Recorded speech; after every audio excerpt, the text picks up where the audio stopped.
Hay lugares donde hasta el silencio grita, y me llamaron para investigar uno de ellos. Los niños susurraban sobre algo bajo las camas, algo que escuchaba, algo que subía, y cuando levanté aquella tabla, ella me miró como si ya me conociera.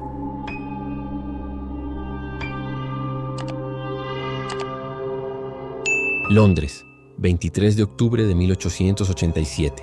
Caso archivado bajo secreto absoluto. El frío me mordía los huesos cuando llegué a Whitmore Manor aquella noche maldita. No era el frío ordinario del otoño londinense, sino algo más profundo, más malévolo, que parecía filtrarse a través de mi abrigo de lana y calarme hasta el alma. Era un frío que tenía peso, textura, como dedos espectrales que se deslizaban por mi columna vertebral y se aferraban a mis órganos internos. Cada exhalación formaba nubes de vapor que se dispersaban en formas que parecían susurrar palabras en idiomas que no existían. El aire mismo se sentía contaminado, cargado de una energía maligna que hacía que cada respiración fuera un acto de valentía. La carta había llegado empapada en lluvia y lágrimas, firmada por una tal señora Blackwood con una caligrafía que temblaba como hojas secas al viento otoñal. Detective Almanaque, decía con tinta que se había corrido en algunos lugares. Algo horrible está sucediendo en mi hogar. Los niños ya no son los mismos. Por favor, venga antes de que sea demasiado tarde. Debí haberme alejado. Debí haber quemado esa carta y olvidar que alguna vez existió, como había hecho con tantas otras súplicas desesperadas que llegaban a mi oficina en Baker Street. Pero había algo en esas palabras, una urgencia que traspasaba el papel y se clavaba directamente en mi pecho como un puñal helado.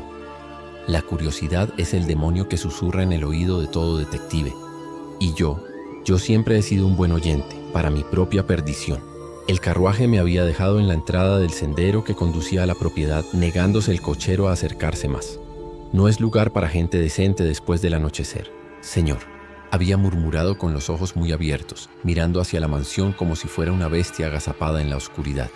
Cosas extrañas se oyen por estas tierras, lamentos que no son de este mundo. Le pagué el doble de la tarifa normal y lo vi alejarse a toda velocidad, los cascos de su caballo repiqueteando contra el adoquinado como un corazón acelerado. La mansión se alzaba contra el cielo plomizo como una herida abierta en la carne. De la noche. Era una estructura imponente, de arquitectura georgiana tardía, con 3 pisos que se elevaban como dedos acusadores hacia las nubes bajas que se arremolinaban sobre ella. Las piedras de su fachada eran de un color gris ceniza que parecía absorber la luz en lugar de reflejarla, creando un efecto visual perturbador donde los detalles arquitectónicos se difuminaban en sombras que se movían cuando nadie las observaba directamente. Las gárgolas que decoraban las esquinas del edificio no eran las típicas figuras mitológicas.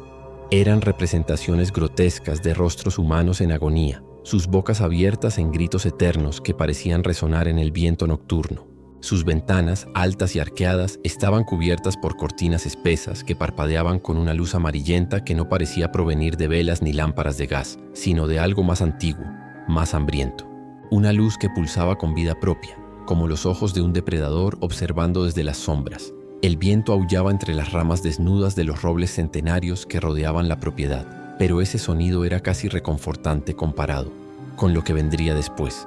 Había algo en el aire mismo que me erizaba los cabellos del cuello, un zumbido apenas perceptible, como si miles de insectos invisibles revolotearan alrededor de mi cabeza. El olor también era perturbador, una mezcla de flores muertas, tierra húmeda y algo vagamente metálico que me recordaba el sabor de la sangre. Mientras me acercaba por el sendero de grava, noté que las piedras crujían bajo mis pies con un sonido extrañamente hueco, como si estuviera caminando sobre huesos molidos.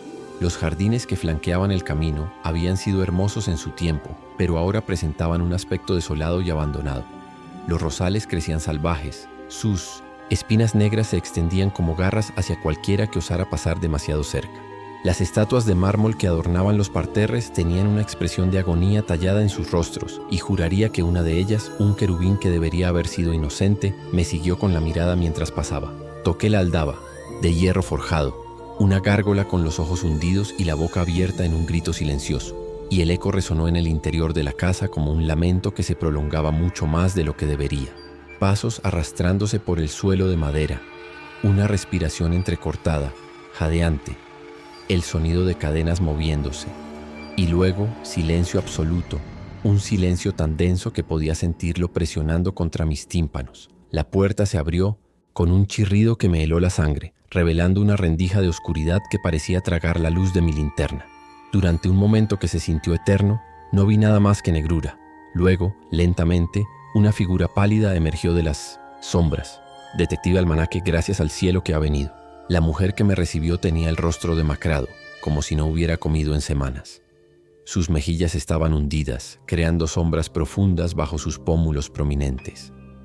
Las ojeras eran tan oscuras que parecían hematomas, y sus ojos, verdes que una vez debieron haber sido hermosos, ahora estaban inyectados en sangre y brillaban con un terror apenas contenido. Sus manos, delgadas hasta ser casi esqueléticas, temblaban mientras me guiaba al interior. Soy Margaret Blackwood. Perdone mi estado, pero hace semanas que no duermo.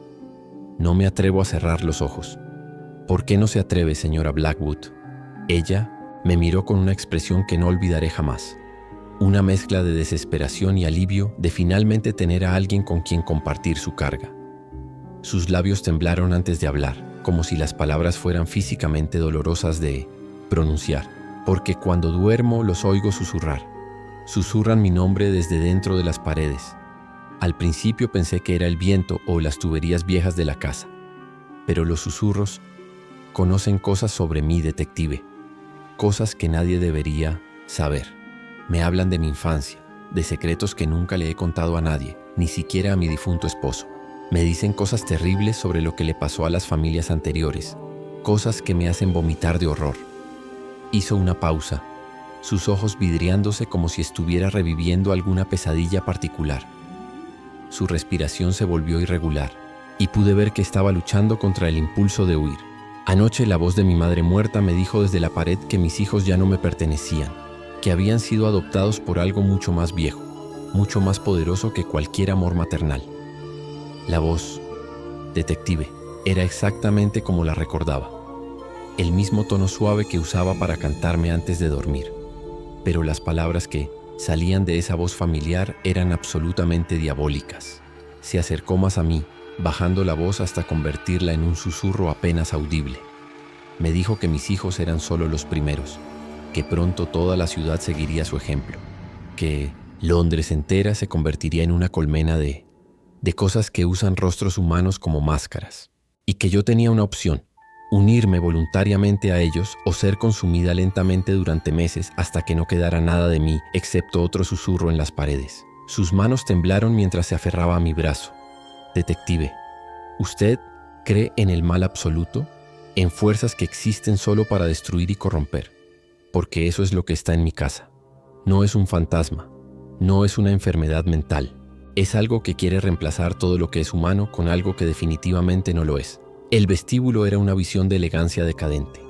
El papel tapiz dorado se despegaba en las esquinas, revelando manchas oscuras en las paredes que podrían haber sido humedad o algo mucho peor.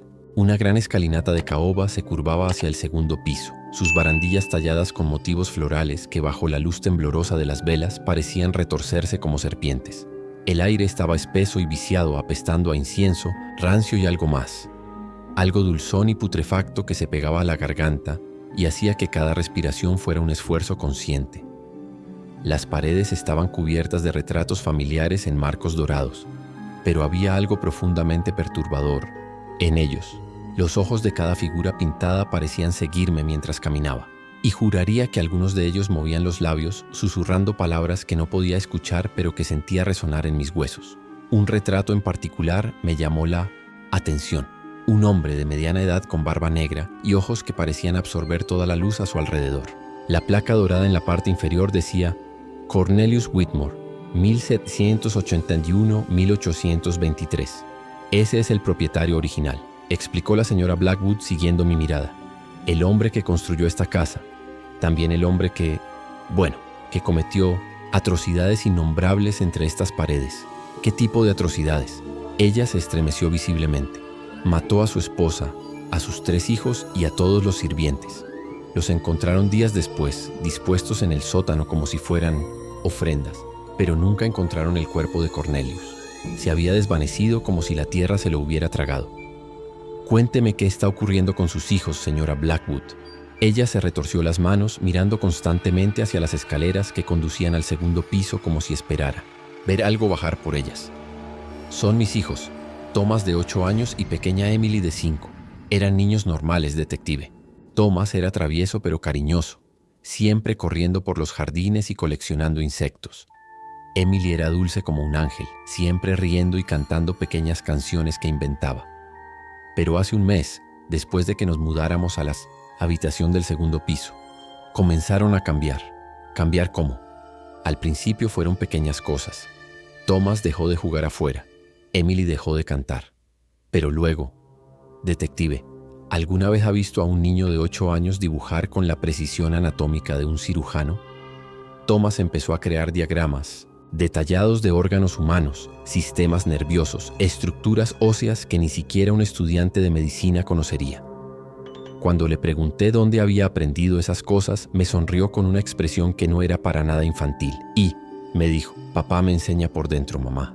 Me enseña cómo están hechas las personas por dentro. Su voz se quebró ligeramente antes de continuar. Emily. Mi dulce Emily comenzó a hablar en latín perfecto, detective.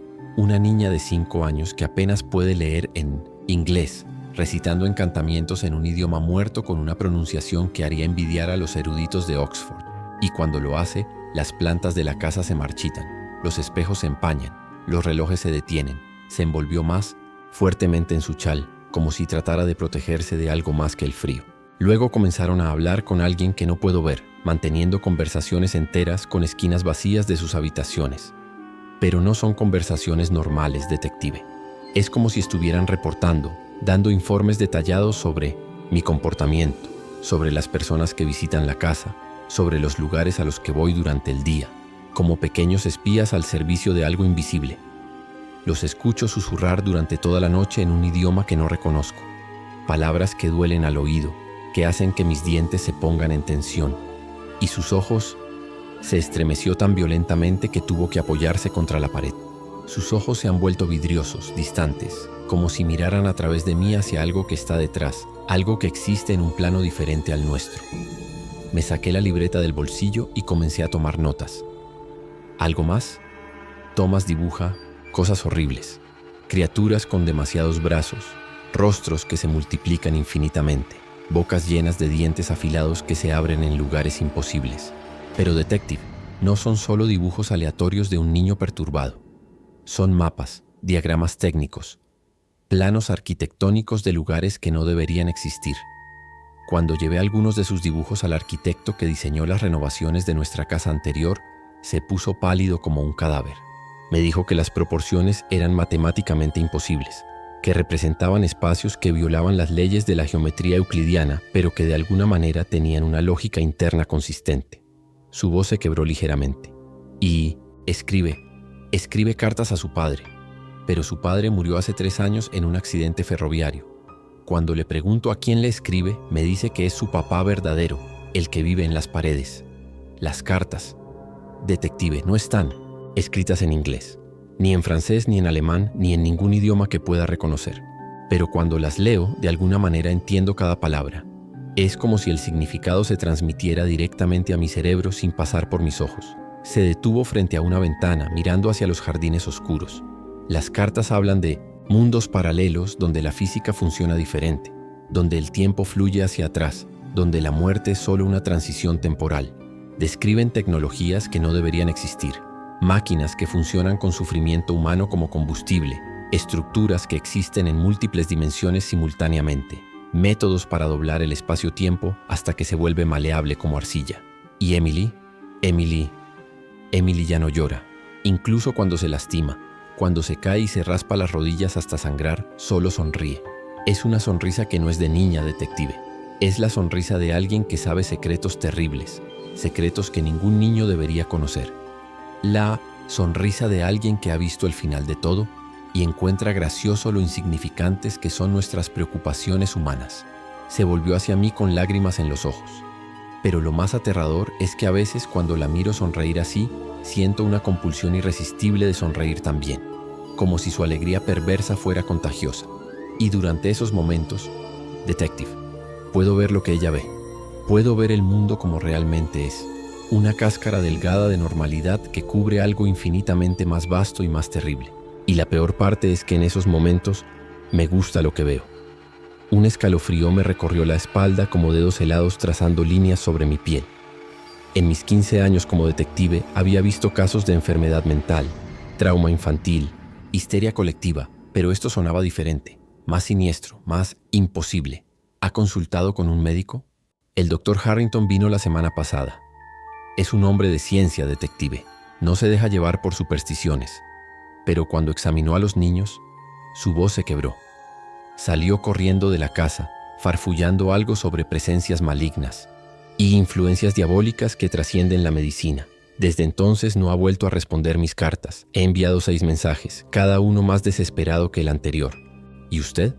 ¿Ha experimentado algo inusual? Ella me miró con ojos que brillaban con lágrimas contenidas. Escucho voces en las tuberías, susurros que emergen de los grifos cuando abro el agua. Por las noches siento que alguien camina por el pasillo, pero cuando salgo a mirar no hay nadie. Las puertas se abren y cierran solas, las velas se encienden sin fósforos, y en el espejo del vestidor de mi habitación a veces veo reflejos que no son míos. Decidí que ya había escuchado suficiente para formar una primera impresión. Fuera lo que fuera que estaba sucediendo en Whitmore Manor, era algo que iba más allá de la medicina convencional o la psicología infantil. Quisiera hablar con los niños. Por supuesto, están en su habitación del segundo piso, pero detective me agarró del brazo con una fuerza sorprendente para alguien tan delgada. Prepárese. No son los mismos niños que eran hace un mes. Subimos las escaleras lentamente. Cada peldaño gemía bajo nuestros pies como si el edificio mismo protestara. Nuestra presencia, como si la casa fuera un organismo vivo que no quería que llegáramos al segundo piso. El aire se volvía más espeso conforme ascendíamos, cargado de una electricidad que me erizaba el vello de los brazos y hacía que mi piel se sintiera como si miles de hormigas caminaran sobre ella. Las paredes a ambos lados del pasillo estaban cubiertas de más retratos familiares, pero estos parecían más viejos, más deteriorados. Algunos tenían los ojos rascados, como si alguien hubiera tratado de eliminar la mirada de las figuras. Pintadas. Detective, susurró la señora Blackwood deteniéndose frente a una puerta de roble con herrajes de hierro forjado. Debe saber algo más. Esta casa no siempre fue nuestra. La compramos hace 2 años a un precio ridículamente bajo. Ahora entiendo por qué. La compramos a la viuda de la familia Ashford. Ellos también tenían hijos. Y desaparecieron. Toda la familia. Una noche de marzo, simplemente. Se esfumaron. Los vecinos dijeron que escucharon gritos terribles provenientes de la casa, gritos que duraron horas, pero cuando la policía llegó al amanecer, no encontraron a nadie, ni siquiera rastros de lucha. Era como si la tierra se los hubiera tragado. ¿Cuántas familias han vivido aquí? Según los registros de la ciudad, al menos 11 desde la muerte de Cornelius Whitmore. Todas desaparecieron en circunstancias similares. Somos la primera familia que ha durado más de 6 meses. Su voz se volvió un susurro apenas audible. Hasta ahora. Puso la mano en el pomo de la puerta y se detuvo. Detective, una vez que entre ahí, no habrá vuelta atrás. Sea lo que sea que esté sucediendo en esta casa, usted se convertirá en parte de ello. Señora Blackwood, soy detective. Mi trabajo es enfrentar lo que otros no pueden. Ella asintió con una expresión de resignación mezclada con alivio. Muy bien, pero recuerde mis palabras cuando esté frente a ellos. Esos no son mis hijos, no completamente. Abrió la puerta del cuarto de los niños. El interior estaba sumido en penumbras, apenas iluminado por una vela que parpadeaba sobre la cómoda, como una llama moribunda. La habitación tenía un olor peculiar, una mezcla de polvos de talco infantil, cera de vela y algo que no podía identificar pero que me recordaba al olor de las criptas. 2 camas pequeñas se alineaban contra la pared, opuesta, cubiertas con colchas que una vez debieron haber sido coloridas pero que ahora parecían deslavadas y grises.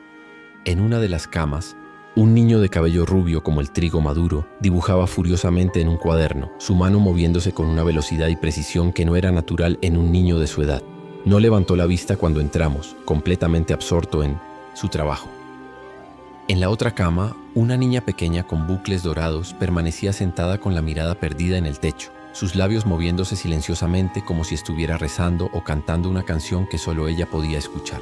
Thomas, Emily, dijo su madre con voz temblorosa, forzando una sonrisa maternal.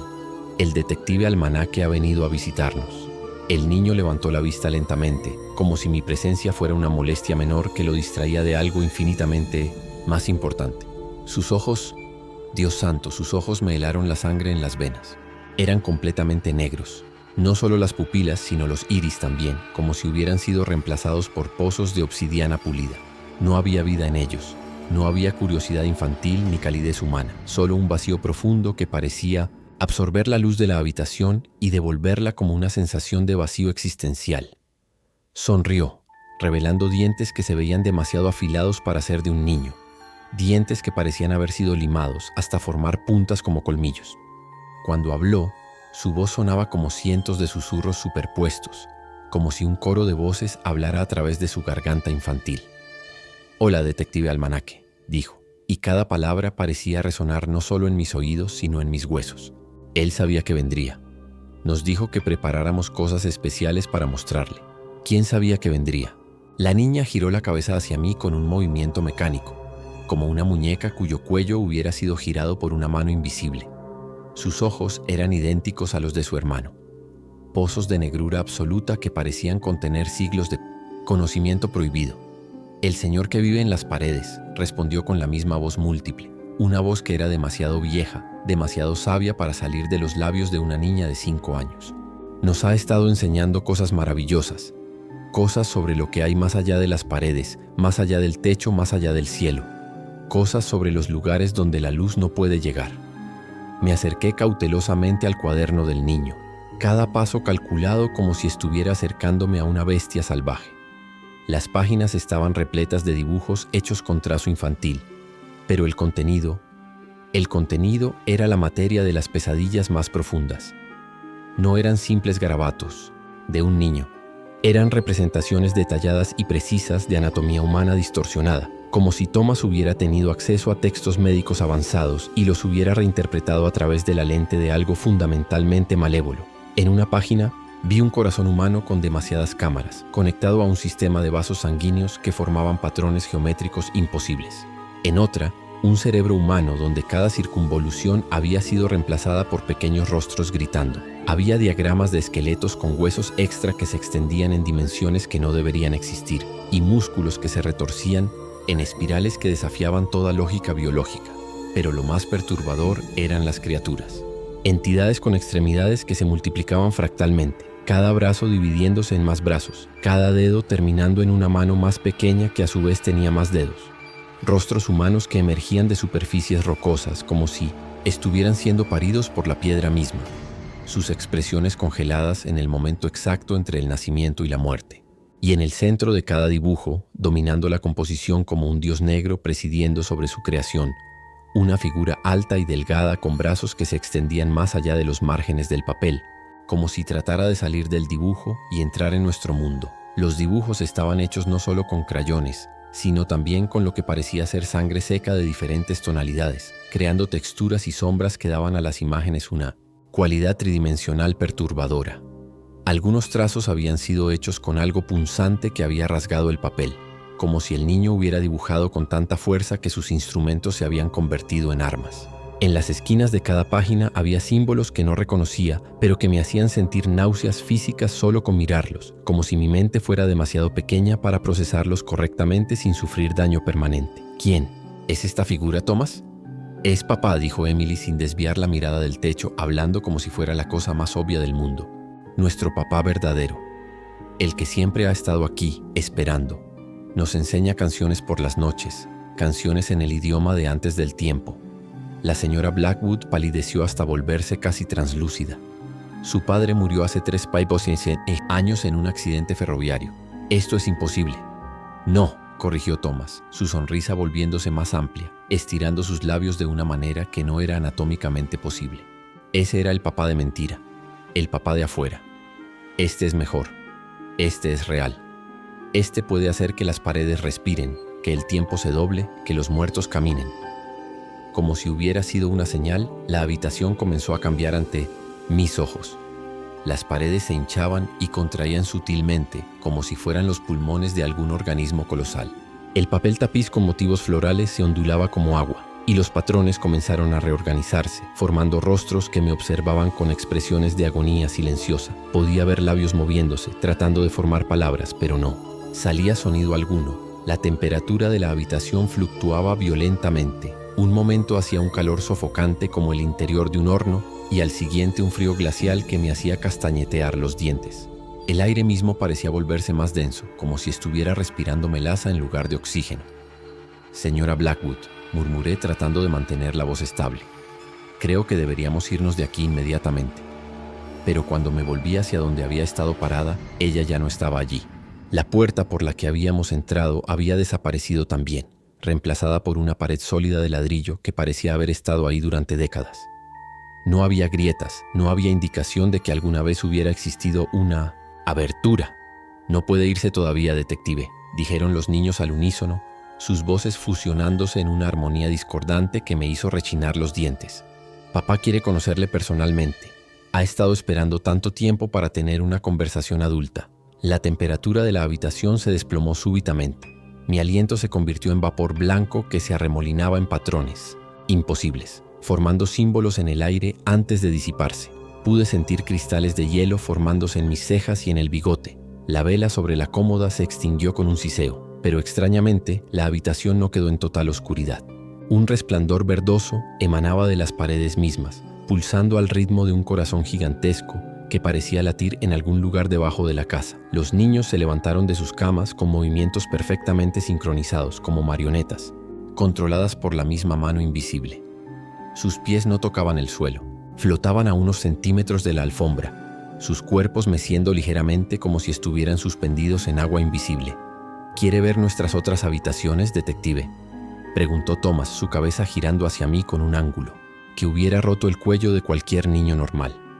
Tenemos muchas habitaciones ahora, añadió Emily, su voz adquiriendo un tono cantarín que era infinitamente más aterrador que cualquier grito. Más de las que había antes, más de las que deberían caber en esta casa. Papá las hace crecer desde adentro. Caminaron hacia la pared opuesta con movimientos fluidos, antinaturales. Para mi horror absoluto no se detuvieron al llegar a la pared, sino que la atravesaron como si fuera humo denso, sus formas desapareciendo gradualmente hasta que solo pude ver sus ojos negros brillando desde el otro lado. Sus voces resonaron desde dentro de la pared, como si hablaran desde una gran distancia. Venga, detective, no tenga miedo. Papá promete que no dolerá. Mucho. No tenía opción. Cada instinto de supervivencia que tenía me gritaba que corriera, que encontrara una manera de salir de esa habitación y nunca mirara atrás. Pero la puerta había desaparecido, y sabía que sin importar cuánto buscara, no encontraría otra salida.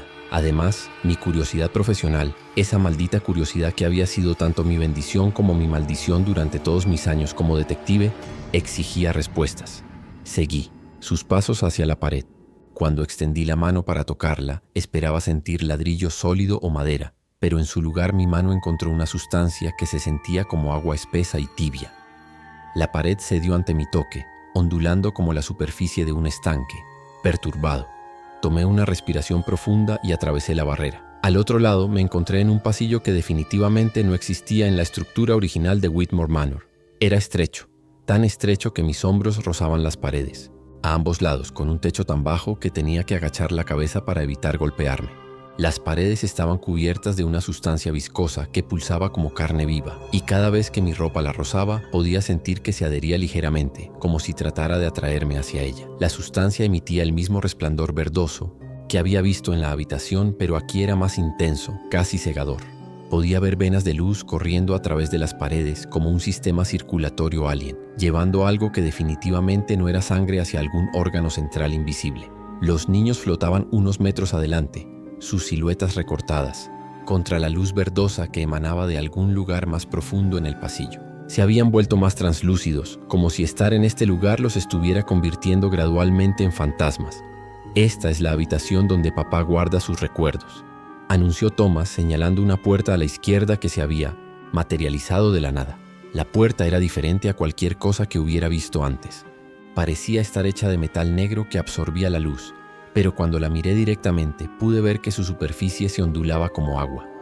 No tenía pomo ni manija visible, pero cuando me acerqué se abrió por sí sola con un sonido como un suspiro prolongado. Dentro de la habitación, suspendidas en el aire como burbujas de jabón gigantes, había esferas translúcidas del tamaño de cabezas humanas. Cada esfera contenía una escena en movimiento, como si fueran ventanas hacia otros tiempos y lugares, pero las escenas que mostraban eran de pesadilla pura. Vi familias completas siendo consumidas por una oscuridad que se movía como si estuviera viva, tragándolos pedazo por pedazo mientras gritaban silenciosamente. Reconocí a los Ashford, la familia anterior que había desaparecido. Un hombre de barba castaña, una mujer rubia y 2 niños pequeños. Los vi siendo arrastrados hacia las paredes de su propia casa mientras algo invisible los devoraba desde adentro hacia afuera. En otra esfera vi a una familia del siglo anterior, vestidos con ropas de época georgiana.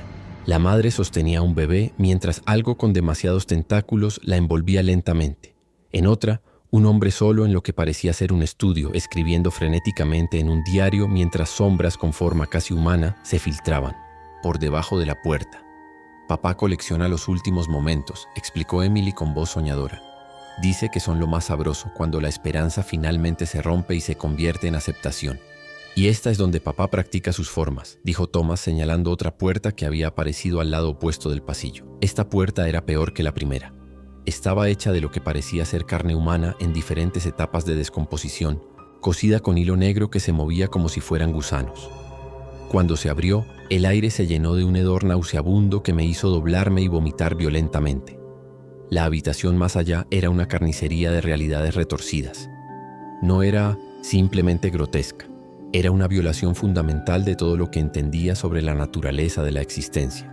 Fragmentos de seres humanos flotaban en el aire como si estuvieran suspendidos en gelatina invisible, recombinándose lentamente en configuraciones que desafiaban toda lógica biológica y anatómica conocida. No era una descomposición, era una recomposición experimental, como si alguien estuviera tratando de mejorar el diseño básico de la humanidad sin entender realmente cómo funcionaba originalmente. Vi una mano que crecía directamente de una oreja humana, pero no era una aberración grotesca, sino una evolución deliberada, como si esta configuración fuera más eficiente para algún propósito que no podía comprender. Ojos que brotaban de dedos como flores microscópicas, pero estos ojos no eran ciegos. Me seguían con una inteligencia aguda y calculadora. Bocas llenas de dientes perfectamente alineados que se abrían en las palmas de manos que no tenían cuerpos a los cuales pertenecer, pero estas bocas susurraban palabras en idiomas que mi mente traducía automáticamente en conocimiento prohibido. En el centro de la habitación había algo que podría haber sido humano una vez, pero que ahora era una amalgama de partes corporales que se reorganizaban constantemente según algún algoritmo interno que solo podía describir como orgánicamente. Matemayo. Brazos que se convertían en piernas siguiendo patrones geométricos complejos, cabezas que emergían de torsos para luego hundirse nuevamente como si fueran plantas temporales que brotaban y se marchitaban en ciclos regulados, dedos que se extendían como tentáculos antes de volver a ser dedos, pero con más articulaciones de las que deberían tener, permitiendo movimientos en dimensiones que no existían en nuestro espacio tridimensional normal. Lo más perturbador era que todo esto parecía funcionar. No era caos, era experimentación sistemática. Cada reconfiguración duraba exactamente el mismo tiempo antes de transformarse en otra, como si el proceso estuviera siguiendo instrucciones precisas escritas en un manual que describía formas de vida que trascienden las limitaciones de un solo plano dimensional. Papá experimenta, explicó Thomas con el tono casual de un niño describiendo su juguete favorito, pero con una comprensión técnica que ningún niño de 8 años debería poseer. Trata de encontrar la forma perfecta, la combinación correcta, de partes que le permita existir completamente en nuestro mundo, sin perder su conexión con todos los otros mundos donde ya vive. Dice que los humanos están construidos de manera demasiado limitada, que solo usamos 3 dimensiones cuando hay al menos 12 disponibles para cualquier forma de vida suficientemente evolucionada. Emilia asintió con sabiduría antinatural. Papá dice que cuando encuentre la configuración correcta, podrá enseñarnos cómo reorganizar nuestros propios cuerpos para ser más eficientes, más útiles, más perfectos. Dice que el dolor que sentiremos durante la transición será temporal, pero que la alegría de existir en múltiples dimensiones simultáneamente durará para siempre. Esto no es real, murmuré, agarrándome la cabeza con ambas manos y cerrando los ojos fuertemente. Esto no puede ser real. Es una alucinación, gases tóxicos en la casa, ergot en el pan, cualquier cosa menos esto. La realidad es aburrida, replicaron los niños, sus voces ahora viniendo de todas las direcciones a la vez. Papá nos enseña que podemos hacer que sea lo que queramos. Podemos hacer que el mundo sea más interesante. Abrí los ojos y me encontré de vuelta en el pasillo. aunque no recordaba haber salido de la habitación de las formas. Los niños flotaban frente a mí, pero ahora parecían menos sólidos, como si fueran proyecciones holográficas. «Hay más habitaciones», dijo Emily. «La habitación de los susurros, donde papá guarda todas las voces que ha coleccionado a través de los siglos. Las voces de las madres llamando a sus hijos perdidos, las últimas palabras de los moribundos, las confesiones de los culpables y los lamentos de los inocentes. La habitación de los espejos, donde puedes ver todas las versiones de ti mismo que podrías haber sido si hubieras tomado decisiones diferentes, todas existiendo simultáneamente en un espacio imposible. La habitación del tiempo, donde los minutos duran años y los años duran segundos, donde puedes ver tu propia muerte repetirse infinitamente hasta que pierdes la noción de cuál es la versión real». Thomas asintió con entusiasmo enfermizo. «También está la habitación de los nombres, donde papá escribe el nombre verdadero de cada cosa que existe. Si supiera tu nombre verdadero, detective, podría controlarte completamente, como nos controla a nosotros». Y la habitación de las raíces, donde las paredes están vivas y respiran, donde las venas del edificio bombean algo que no es sangre pero que alimenta toda la casa. Y mi favorita, su sonrisa se volvió aún más amplia. La habitación de los dolores, donde papá practica diferentes formas de sufrimiento. Dice que el dolor es el sabor más puro de la experiencia humana. Emily se acercó flotando, su rostro infantil contorsionándose en una expresión de sabiduría antigua y terrible. ¿Quieres saber un secreto, detective? Esta casa no es solo una casa, es un organismo. Cada habitación es un órgano, cada pasillo es una arteria, cada puerta es una válvula que controla el flujo de algo que papá llama esencia vital. Y nosotros somos las células nerviosas que le permiten sentir el mundo exterior. Pero primero, interrumpió Thomas, papá quiere conocerle. Llegamos al final del pasillo, donde una escalera en espiral descendía hacia las profundidades de lo que debería haber sido el sótano de la casa, pero que se extendía mucho más profundo de lo que cualquier excavación normal podría llegar. Los escalones parecían estar tallados directamente en la roca viva, y cada uno tenía símbolos grabados que dolían a la vista y hacían que mi mente se sintiera como si estuviera siendo estirada más allá de sus límites. El aire que subía desde abajo era denso y húmedo, cargado de olores que no tenían nombre en ningún idioma humano. Con cada paso que bajaba, podía sentir el peso de la casa completa presionando sobre mi cabeza, pero de alguna manera sabía que nos dirigíamos mucho más profundo de lo que cualquier sótano podría llegar. Era como si estuviéramos descendiendo no solo a través del espacio, sino a través de capas de realidad misma. «Papá está esperando en su sala especial», susurraron los niños, sus voces ahora apenas audibles como ecos de ecos. Los escalones estaban cubiertos de un musgo que brillaba, con la misma luz verdosa, pero cuando mis pies lo pisaron se sintió caliente y esponjoso, como si estuviera caminando sobre carne viva. En las paredes curvadas que nos rodeaban podía ver grabados en un idioma que no reconocía, pero que de alguna manera entendía a nivel visceral. Hablaban de hambre insaciable, de consumir no solo carne y hueso, sino alma y esencia, de expandirse, más allá de los límites de un mundo hacia otros, infinitos otros. Descendimos durante lo que se sintió como horas, aunque mi reloj de bolsillo había dejado de funcionar en algún punto del descenso.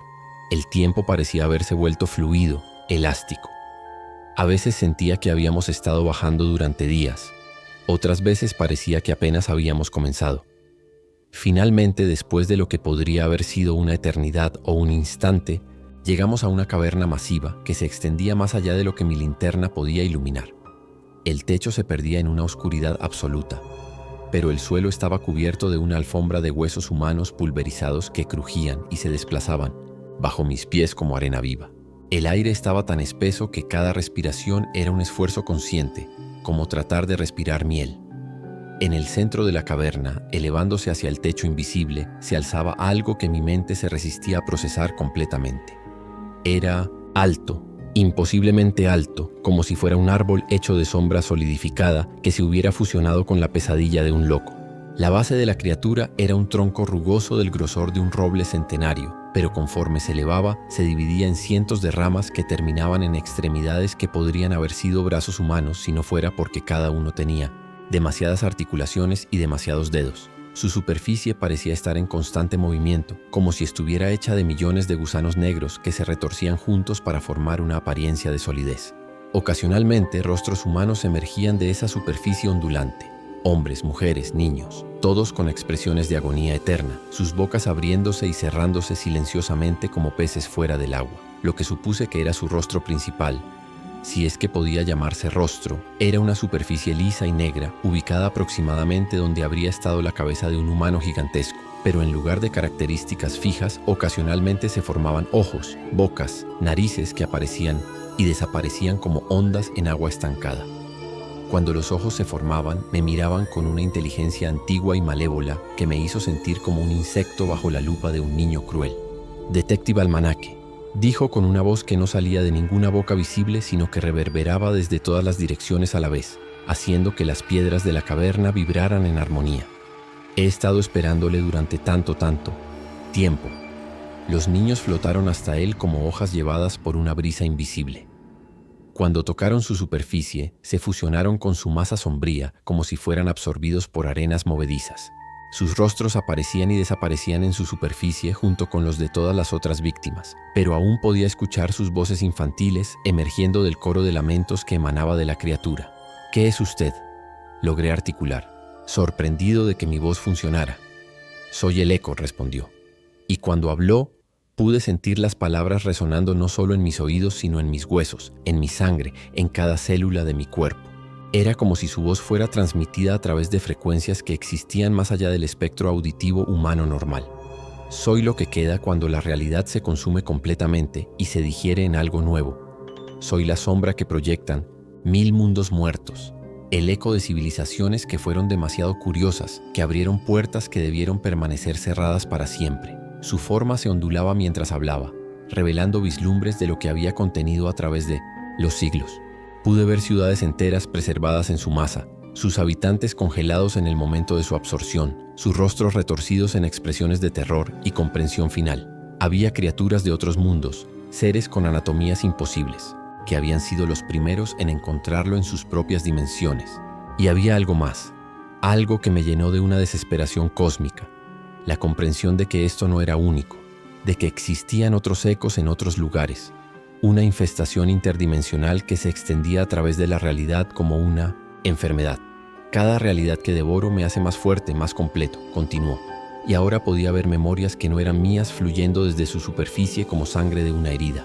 Mi primera alimentación fue en un mundo donde las matemáticas funcionaban de manera diferente, donde los círculos tenían esquinas y las líneas rectas se curvaban hacia adentro.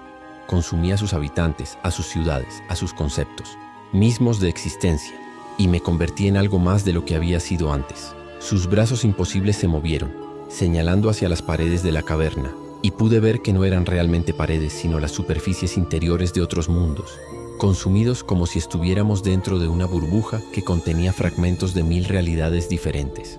Este mundo dulce y jugoso está casi listo para la cosecha final. Las barreras se han debilitado lo suficiente. El sufrimiento acumulado en esta casa durante décadas ha creado una brecha permanente entre dimensiones. Pronto podré expandirme más allá de este lugar, consumir ciudades enteras, países, continentes, hasta que no quede nada más que yo. Los niños son mis antenas, mis exploradores, continuó ignorando mi horror. Buscan las grietas en el tejido de la realidad, los lugares donde las emociones negativas han debilitado las barreras entre dimensiones. Esta casa es perfecta para mis propósitos. Tantas tragedias, tanta desesperación acumulada durante décadas. El sufrimiento debilita las paredes entre mundos, detective. Lo hace maleable. Una de sus extremidades imposibles se extendió hacia mí, moviéndose con una gracia fluida que contrastaba terriblemente con su apariencia grotesca. Era más larga de lo que cualquier brazo debería ser, estirándose como si fuera de goma, y terminaba en una mano que tenía al menos 12 dedos, cada uno articulado de maneras que violaban las leyes de la anatomía.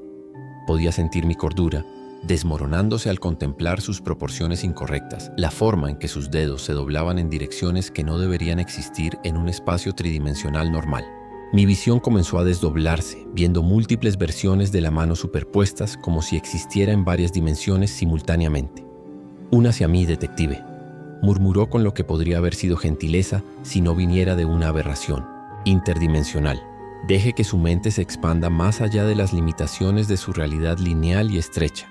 Vea lo que realmente existe más allá del velo delgado que separa su mundo de los infinitos otros. Sienta lo que es trascender las limitaciones de la carne mortal.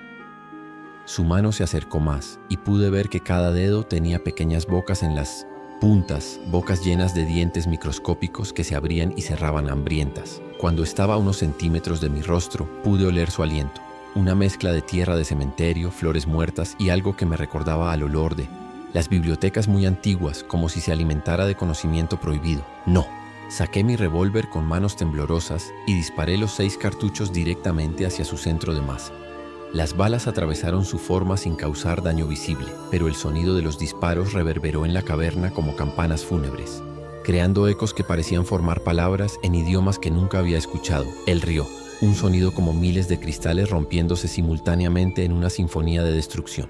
Las armas físicas no pueden dañar lo que trasciende. La física, querido detective.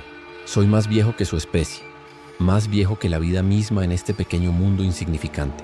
Pero entonces recordé algo que había leído años atrás en un texto de ocultismo que había confiscado durante un caso anterior. Un pasaje sobre entidades que se alimentaban exclusivamente de emociones negativas y cómo la exposición a emociones puramente positivas podía ser tóxica para ellas. Era una posibilidad remota, una teoría sin fundamento científico, pero en ese momento era lo único que tenía. Cerré los ojos fuertemente y forcé mi mente a apartarse del horror que me rodeaba.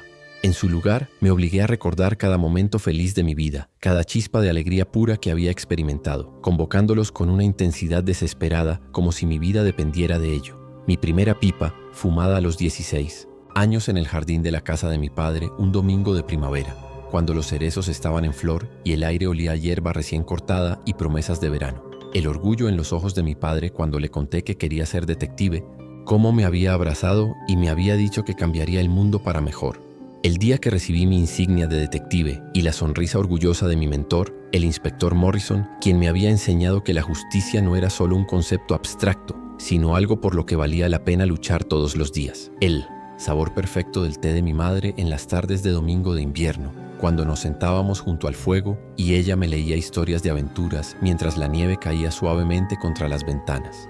Su risa cuando le contaba sobre mis casos más absurdos, cómo se iluminaba su rostro cuando lograba resolver un misterio particularmente complicado, la forma en que me despeinaba el cabello y me decía que estaba orgullosa de su pequeño Sherlock.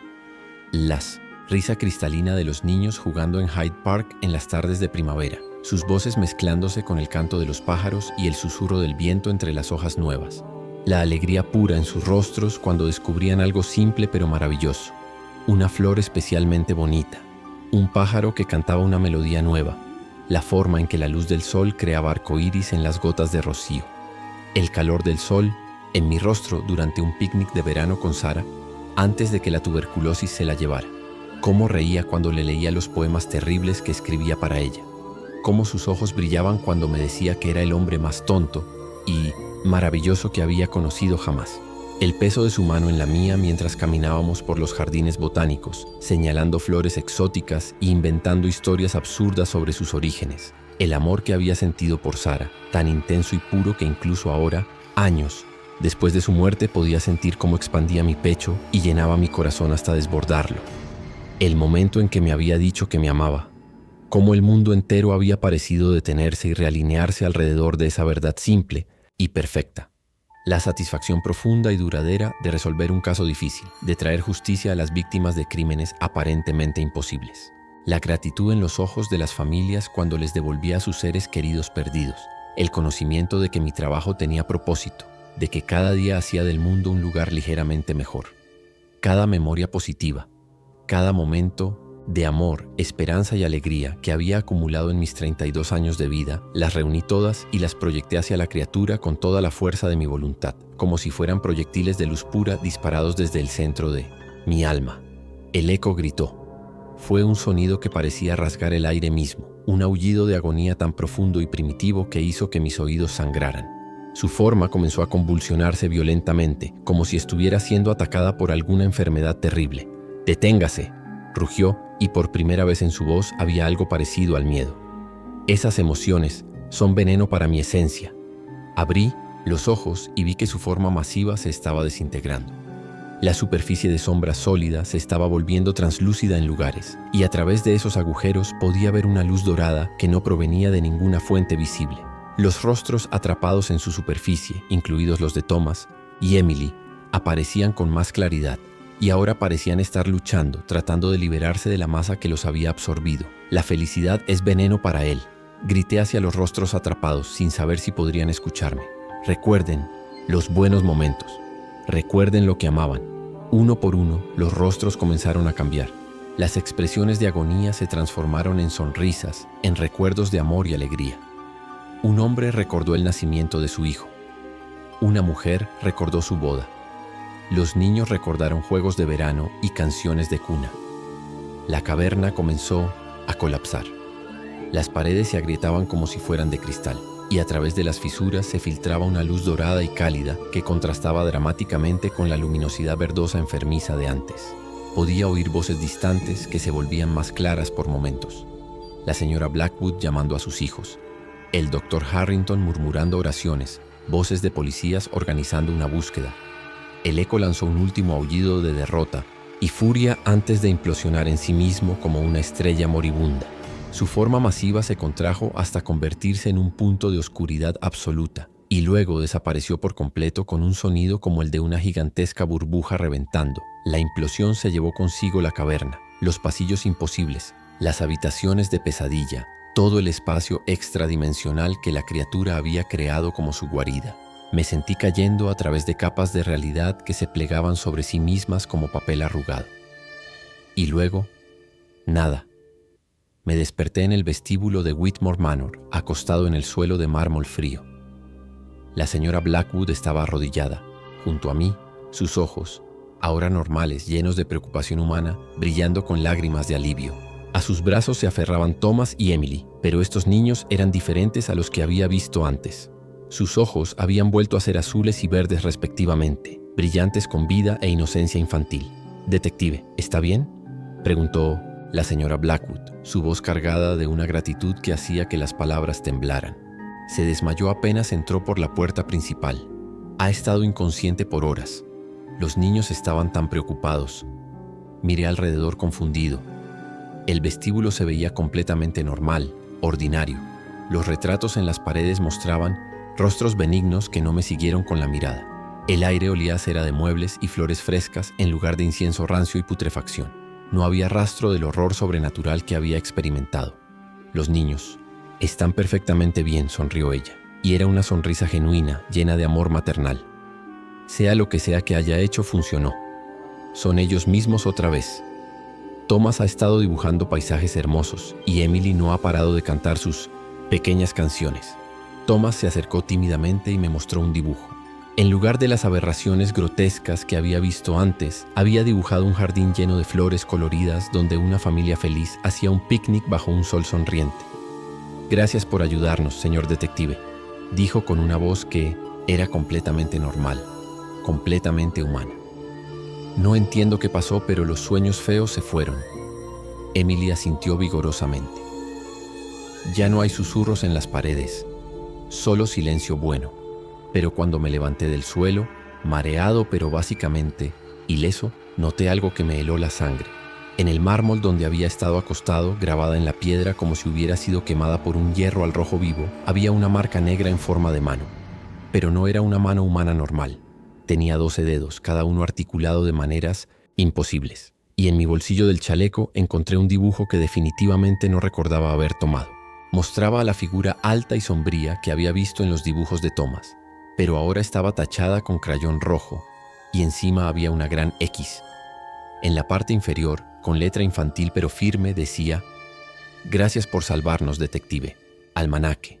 El señor malo se fue para siempre». Salí de Whitmore Manor esa noche bajo un cielo estrellado que parecía más brillante de lo que había sido en años. Pero mientras caminaba por las calles adoquinadas de Londres, respirando el aire fresco de la noche que sabía a libertad y normalidad, no pude evitar preguntarme: ¿había sido real todo lo que experimenté? ¿O había sido una alucinación masiva causada por gases tóxicos en el sótano de la casa o por algún episodio de enfermedad mental súbita traído por el estrés de años de investigación de casos perturbadores? La respuesta llegó 3 días después, entregada por un niño de la calle que me dijo que un doctor muy nervioso le había pagado una guinea para que me la trajera personalmente. Era una carta del doctor Harrington, escrita con una caligrafía que temblaba tanto que era difícil de leer, como si hubiera sido escrita durante un terremoto o por alguien en las garras de un terror incontrolable.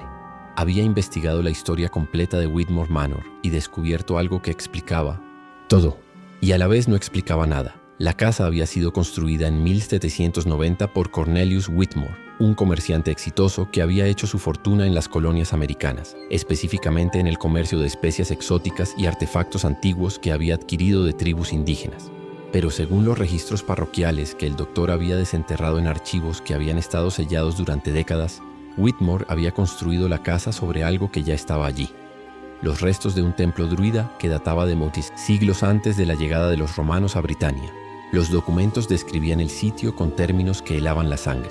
Los druidas habían usado el lugar para rituales que involucraban lo que los documentos latinos describían como contacto con entidades del vacío entre mundos, comunión con inteligencias que preceden a la creación y la práctica de artes, que abren puertas que no deberían abrirse jamás.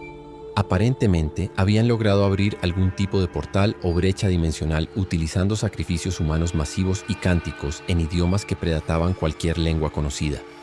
Pero algo había salido terriblemente mal durante uno de sus rituales.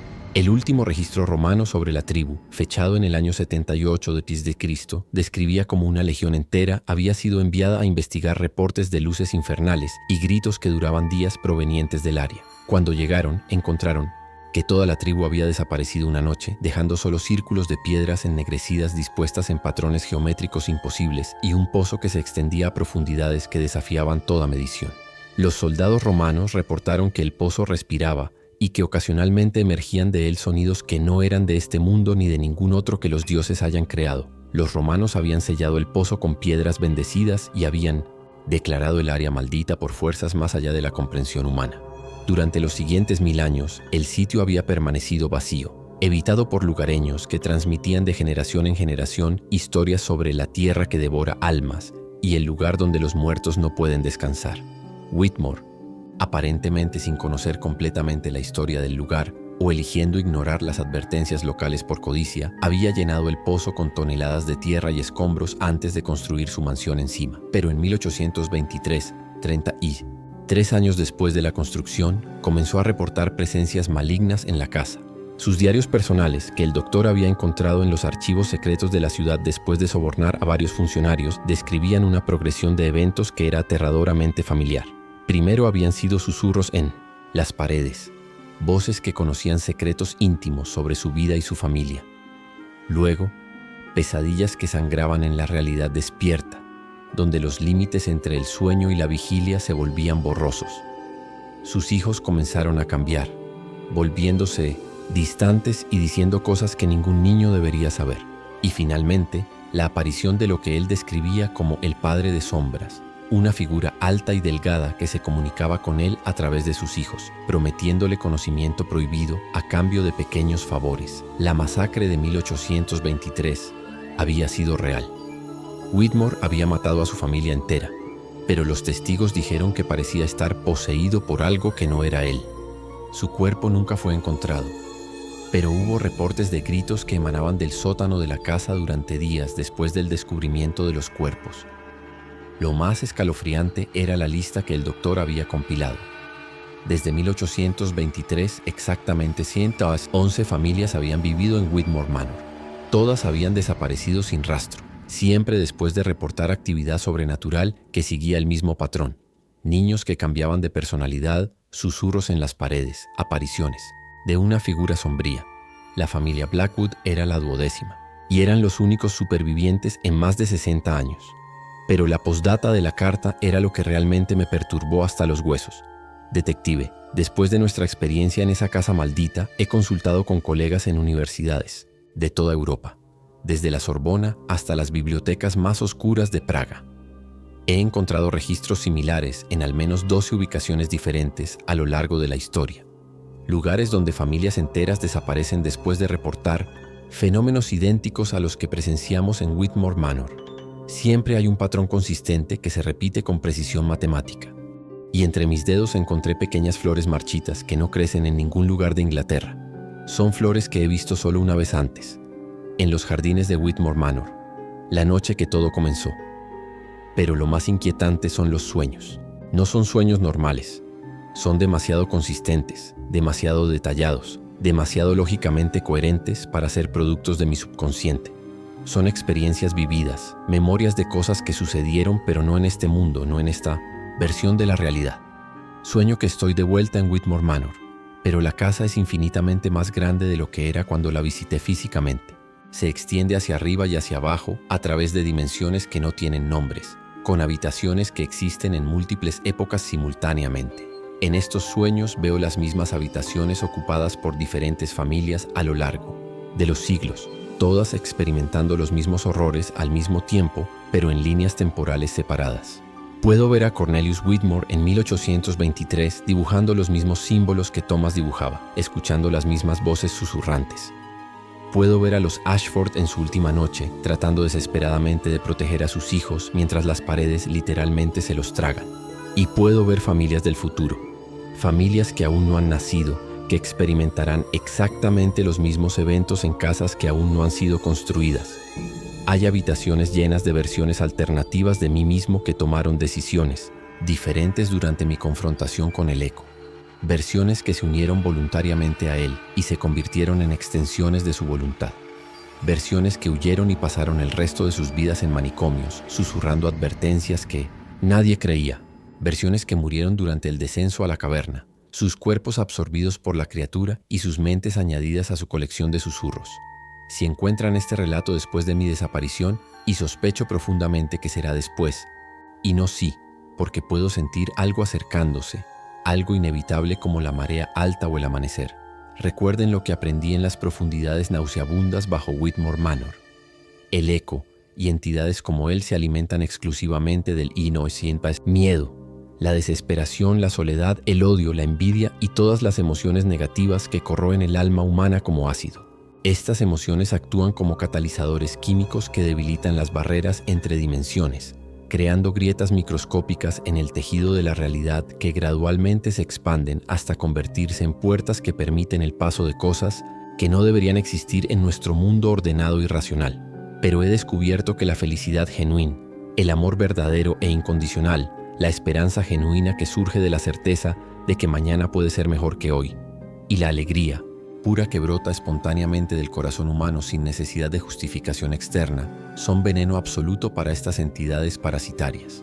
Son las únicas armas verdaderamente efectivas que tenemos contra la oscuridad primordial que acecha en los espacios vacíos entre espacios, esperando cualquier oportunidad para filtrarse en nuestro mundo y convertirlo en algo que se parezca más a su hogar original. Estas emociones positivas no solo repelen a las entidades, las hieren físicamente de una manera que trasciende la física normal. Es como si la alegría humana fuera antitética a su existencia misma, como si fueran polos opuestos de alguna ecuación cósmica fundamental. Cuando proyecté mis memorias más felices hacia el eco, no estaba simplemente resistiendo su influencia. Estaba atacándolo con la forma más pura de energía que existe en nuestro universo. Por eso es crucial que mantengan viva la llama de la felicidad humana, incluso cuando, especialmente cuando, el mundo parezca estar conspirando para extinguirla. Manténganse unidos en momentos de crisis, porque la soledad es el caldo de cultivo perfecto para estas entidades. Manténganse en la luz, tanto literal como metafórica, porque las sombras son sus autopistas preferidas entre dimensiones. Amen profundamente y sin reservas, porque el amor genuino crea un campo de energía que estas criaturas no pueden penetrar. Encuentren alegría deliberada en las pequeñas cosas que hacen que la vida humana valga la pena. El sabor perfecto del Cien té caliente en una mañana fría de invierno, cuando el vapor se eleva en espirales que capturan la luz del sol de maneras que parecen casi mágicas. La risa espontánea e incontrolable de un niño que ha descubierto algo nuevo y maravilloso en el mundo. Ese sonido que es pura alegría destilada en forma audible.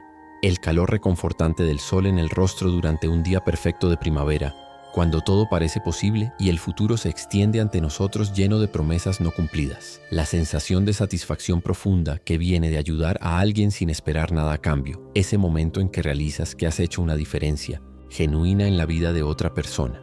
El consuelo simple pero profundo de una mano amiga en el hombro durante momentos difíciles. La tranquilidad que viene de saber que no estás completamente solo en un universo vasto e indiferente. Estas cosas pueden parecer triviales comparadas con las fuerzas cósmicas que he descrito, pero no lo son. Son lo que nos define como humanos, lo que nos distingue de las entidades que existen en los vacíos fríos entre mundos. Son nuestra fortaleza más grande y nuestra arma más poderosa. Y si alguna vez ven a una figura alta en las sombras, una silueta imposiblemente delgada con demasiados brazos que se extienden hacia ustedes como las ramas desnudas de un árbol, muerto en el paisaje de una pesadilla, corran. Corran tan rápido como sus piernas puedan llevarlos hacia la luz más brillante que puedan encontrar, hacia el lugar más lleno de gente, hacia cualquier sitio donde puedan rodearse de voces humanas, y risa humana y amor humano. Pero sobre todo, por favor, no dejen que les susurre su nombre. Porque una vez que una de estas entidades establece esa conexión personal íntima, una vez que aprende las vibraciones exactas que componen la esencia de quienes son, una vez que puede pronunciar su identidad verdadera en las frecuencias correctas, ya es demasiado tarde para escapar. Se convierte en parte de ustedes, y ustedes se convierten en parte de él, unidos para siempre en una simbiosis que trasciende la muerte y se extiende a través de múltiples existencias. Mientras escribo estas palabras finales, puedo escuchar pasos en el pasillo fuera de mi oficina, pasos que se detienen directamente frente a mi puerta. No hay pomo girando, no hay golpes, solo una presencia que espera pacientemente como si tuviera toda la eternidad, y tal vez la tenga. La llama de mi vela se ha vuelto verde. Detective Almanaque, Londres, 1887.